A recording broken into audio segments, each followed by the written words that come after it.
Hello hi everyone, this is Janvi and welcome to learn with me. कैसे हैं आप लोग? I hope you all are doing great. और title आपने देख लिया होगा। आज हम बात करने वाले हैं मिठाई वाला चैप्टर, जो कि चैप्टर 4 है आपका। ये वसंत की बुक एनसीईआरटी बुक से ही मैं चैप्टर की पीडीएफ लेती हूँ, सो दैट आपको ऑथेंटिक कंटेंट मिले। ठीक है जी। तो ये पार्ट 4 है जिसका नाम है मिठाई वाला।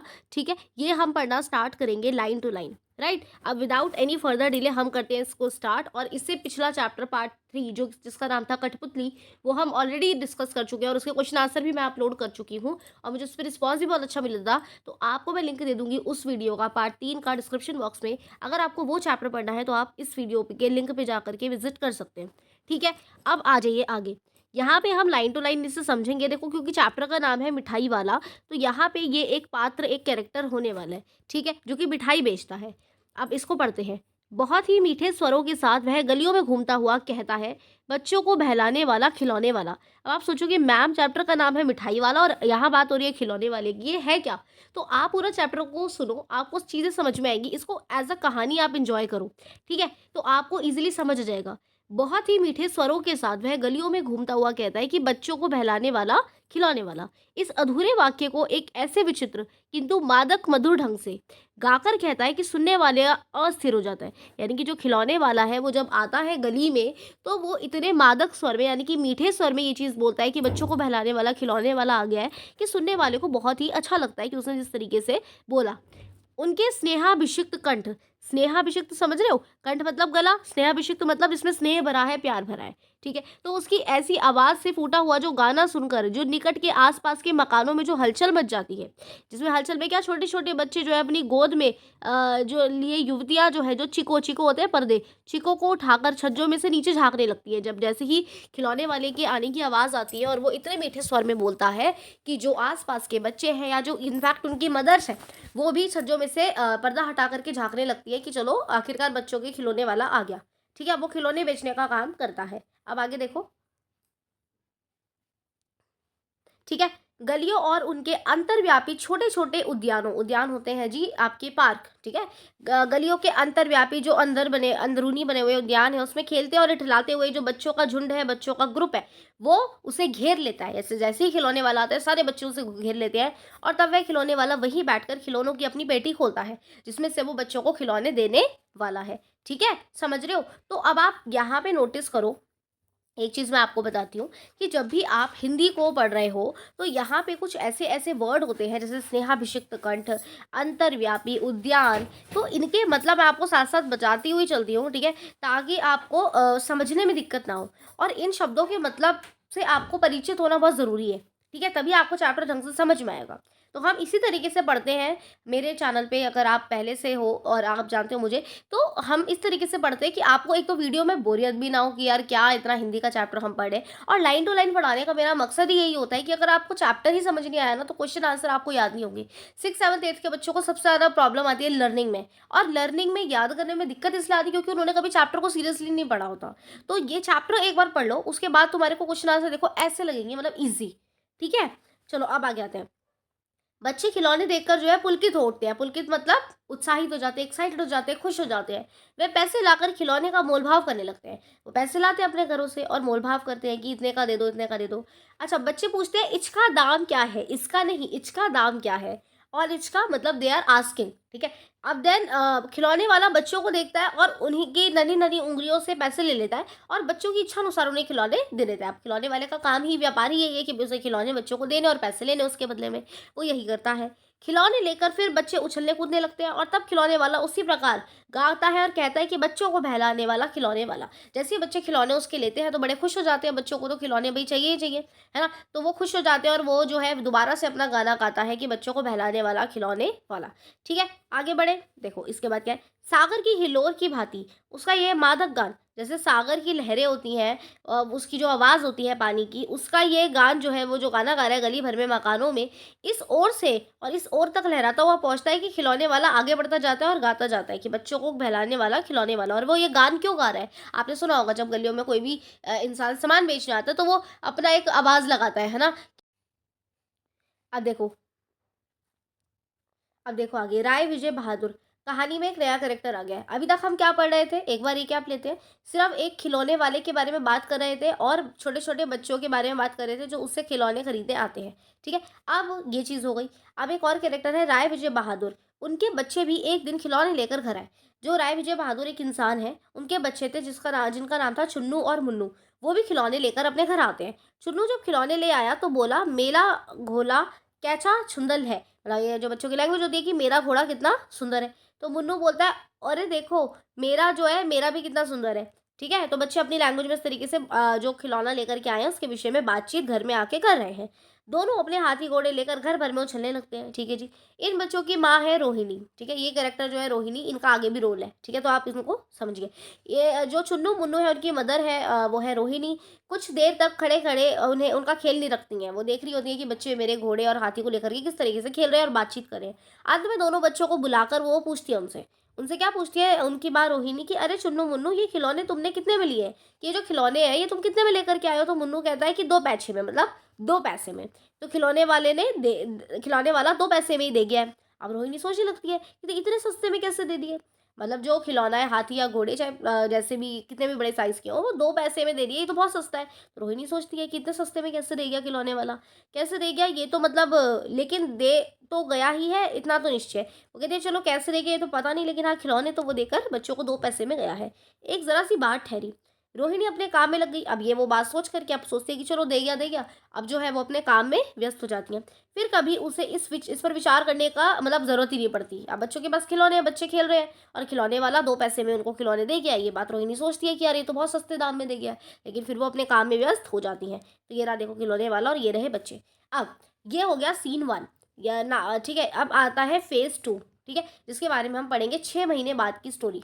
ठीक है, कहानी। अभी तक आई होप आपको चीज़ें समझ में आ रही हो। एक्चुअली ये चैप्टर जो है ना ये बड़ा है, तो हम इसे 2 पार्ट में कवर करेंगे, पार्ट 1 एंड पार्ट 2। लेकिन मेरी श्योरिटी है कि आप इसको यदि बहुत मैं समझाती ही इतने ईज़ी तरीके से हूँ ताकि आपको ऐसा ना लगे कि बहुत मुश्किल है। तो इसे कहानी की तरह सुनते जाओ, जो मुश्किल वर्ड है मैं उसके शब्दार्थ भी करा दूँगी, टेंशन नहीं लेने का। मतलब मेरे चैनल पे आ गए हो तो फिर इन सब्जेक्ट्स की टेंशन नहीं लेनी है आपने। खाली आपने मेरे वीडियोज़ को फॉलो करना है और मैं जैसे-जैसे आपको समझा रही हूँ, उसको आप खाली समझ लो। अंडरस्टैंडिंग हो गई ना एक बार चैप्टर की, तो फिर चीज़ें आसान हो जाती हैं। शब्द अर्थ, क्वेश्चन आंसर सब मैं आपको प्रोवाइड कराऊँगी। इनफैक्ट मैंने कठपुतली चैप्टर के प्रश्न उत्तर भी और शब्द अर्थ भी कराए हैं आपको। वीडियो लिंक का लिंक डिस्क्रिप्शन में है और उस पूरी कहानी मतलब सॉरी कविता को भी समझाया है। तो मैं वही चीज़ बोल रही हूँ, आप मेरे साथ सिर्फ समझने पे फोकस करो, बाकी चीज़ें अपने आप ईज़ी हो जाएँगी। ठीक है? और आप थोड़ा सपोर्ट बना के रखो, आप ज़रूर मुझे कमेंट करके अपना फीडबैक दिया करो कि कैसी लगी आपको वीडियो, आपको समझ आया या नहीं। इससे मुझे मोटिवेशन भी मिलेगा और मैं कंटिन्यू वीडियोज़ जो है चैप्टर्स की लाती रहूँगी आप लोगों के लिए। ठीक है? तो चलो आगे क्या है देखो। 6 महीने बाद क्या होता है, नगर भर में 2-4 दिनों से एक मुरली वाले के आने का समाचार फैला हुआ था। अब एक कैरेक्टर आ गया है, ठीक है? अभी तक खिलौने वाले के विषय में बात हो रही थी, अब हम आ गए हैं मुरली वाले के विषय में बात करने के लिए और चैप्टर का नाम है मिठाई वाला। तो आप कहोगे मैडम इतनी क्या कन्फ्यूजन है ये? इतने सारे मिठाई वाले, खिलौने वाले सभी इस चैप्टर में आ रहे हैं। लेकिन आप समझ अभी आपको एक सस्पेंस जब खुलेगा तो आपको समझ में आएगा। अभी आप सिर्फ सुनते जाओ। अभी तक आपने खिलौने वाले के बारे में बात कर ली। अब देखो 6 महीने बाद नगर भर में एक मुरली वाले की आवाज़ सुनाई देती है। एक समाचार फैलता है कि एक मुरली वाला है जो मुरली बेचता है। लोग कहने लगे भाई वाह! मुरली बजाने में वह एक ही उस्ताद है। मतलब जो मुरली वाला है वो इतनी अच्छी मुरली बजाता है, वो वैसे उसका काम मुरली बेचने का है। लेकिन अब जो मुरली बेचते हैं वो बजाकर भी तो चलते हुए दिखाते हैं ना ताकि लोगों को अट्रैक्ट लगे साउंड और वो खरीदें। तो बस वो बहुत अच्छी मुरली बजाता है। मुरली बजाकर गाना सुनाकर वह मुरली बेचता भी है। सो भी 2-2 पैसे में। कितने पैसे में? 2-2 पैसे में। भला इसमें उसे क्या मिलता होगा? मतलब इतने सस्ते में वो मुरली दे रहा है, 2 पैसे होते क्या है, समझ रहे हो? तो मेहनत भी तो आती होगी उसकी, तो वो कैसी चीज़ें करता है। अब ये समाचार फैल रहा है कि कोई मुरली वाला आया हुआ है। एक व्यक्ति ने पूछ लिया कि कैसा है वह मुरली वाला? मैंने तो उसे नहीं देखा। जिसके बारे में इतनी बातचीत हो रही है कि वो 2 पैसे में मुरली बेच देता है और मुरली में उसके सुर भी इतने अच्छे लगते हैं। उत्तर मिलता है कि उम्र तो उसकी भी अधिक नहीं होगी। यही कोई 32-32 का होगा, दुबला-पतला, गोरा-सा युवक है। युवक मतलब युवक-युवती समझते हो ना?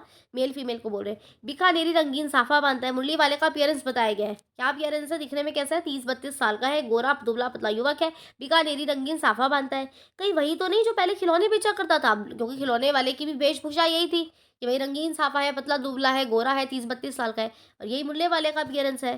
तो एक व्यक्ति पूछता है तो वो कहता है कहीं खिलौने वाला ही तो नहीं है जो पहले खिलौने बेचता था? तो क्या वह पहले खिलौने बेचा करता था? तो एक व्यक्ति पूछता है। तो हाँ, जो आकार प्रकार तुमने बताया उसी प्रकार से तो वो वही खिलौने वाले जैसा ही लग रहा है, तो वही होगा। पर भई वह एक उस्ताद है। अब प्रतिदिन प्रतिदिन मतलब हर रोज़ ये सीन 2 चल रहा है हमारा, जहाँ पे हम एक मुरली वाले की अपीयरेंस के बारे में अभी हमने देखा है कि एक मुरली वाला आया है जो मुरली बेचता है, बजाकर बेचता है और वो दिखने में खिलौने वाले जैसा ही लगता है, जैसे वो खिलौने वाला था।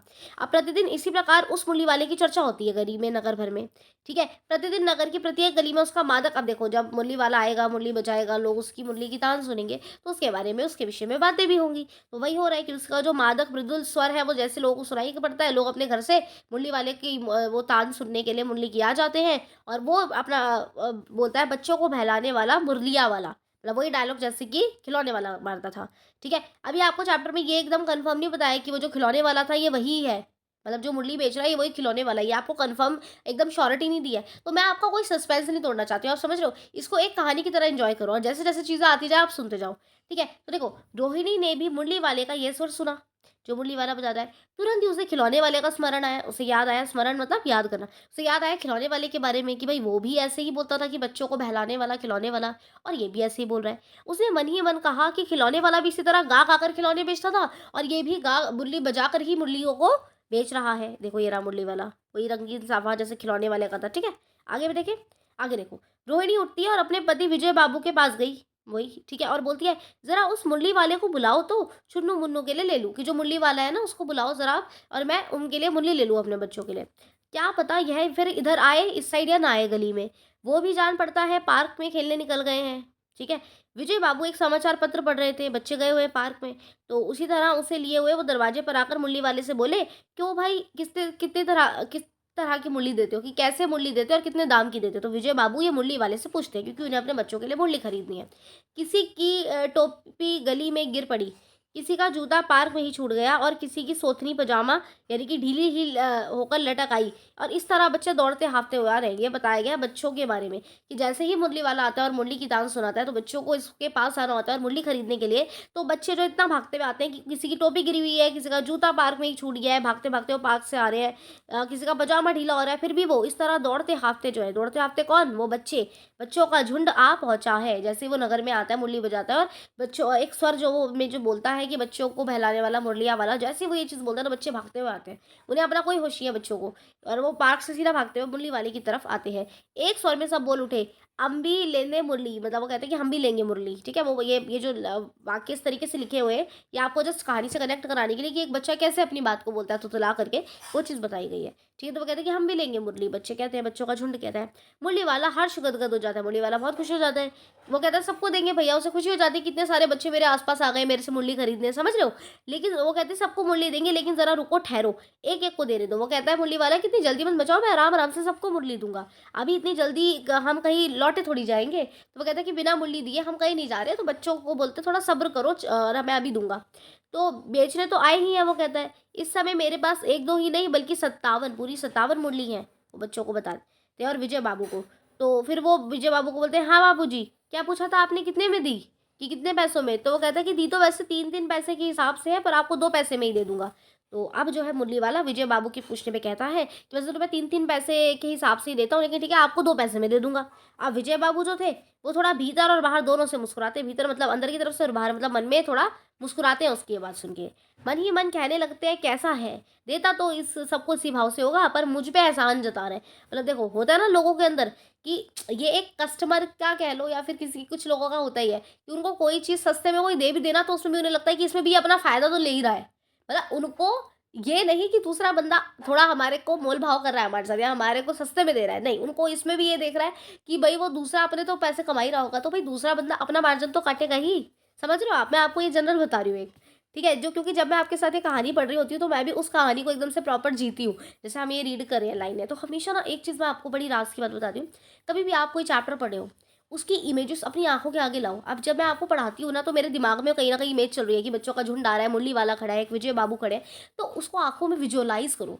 When you visualise things you have मतलब that remain in your mind for a long time, ठीक है? तो आप जब चीज़ों को विजुअलाइज करके पढ़ते हो ना, मतलब उससे जो आप पढ़ रहे हो उसको अपनी आंखों में इमेजिन भी करो, सो आपको बहुत अच्छे से और बेटर याद रहेगा। ऑडियो विजुअल एड दोनों काम करने चाहिए, मतलब सुनो भी और देखो भी, उसको इमेजिन भी करो कि हाँ जैसे मैम पढ़ा रही है उस तरीके से पूरी कहानी, बहुत इंटरेस्ट आता है पढ़ने में। ये बहुत एक जनरल आपको बात बता रही हूँ आपके भले के लिए, ठीक है? क्योंकि जो अभी मेरी ये वीडियो देख रहा है ऑब्वियसली आप 7th क्लास में हो, इसलिए आप मेरी वीडियो देख रहे हो, 7th क्लास का चैप्टर पढ़ रहे हो। तो बेटा आपके लिए मैं ये चीज़ बता रही हूँ, ये बहुत इंपॉर्टेंट बात है कि विजुअलाइज़ेशन करना बहुत ज़रूरी है। मैं 3, 4, 5 साल से बच्चों को पढ़ा रही हूँ। सो 6, 7, 8 के बच्चों के साथ डील कर रही हूँ, तो मुझे पता है मैं उनको यही सलाह देती हूँ जो मैं आपको दे रही हूँ। समझ रहे हो? जो मेरे साथ यूट्यूब पे मेरी फैमिली जुड़ेगी या जुड़ रही है, तो मैं उनको भी वही सलाह दूँगी जो मैं एज़ यूजुअल अपनी जनरल लाइफ़ में देती हूँ सभी को, ठीक है? तो क्योंकि शायद वो काम करती है इसलिए, है ना? और we are here like to learn together, हम लोग साथ में सीखने के लिए आए हैं। कुछ आप मुझे बताइए, कुछ मैं आपको।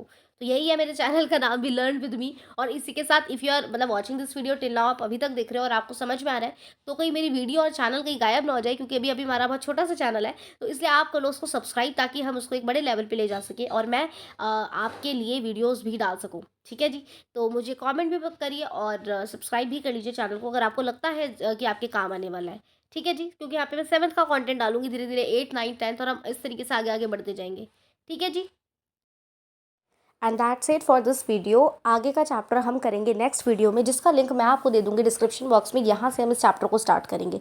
ठीक है जी? Take care of yourself and subscribe कर लो चैनल को, and also hit the bell icon so that आप मेरे साथ स्टे कनेक्टेड रह सके। और जो इसी का पार्ट 2 है, आगे का जो चैप्टर है, उसका लिंक डिस्क्रिप्शन बॉक्स में आपको मिल जाएगा। तो आप इसी वीडियो के डिस्क्रिप्शन बॉक्स में जाइए और उस वीडियो को भी देख लीजिए। Thank you so much.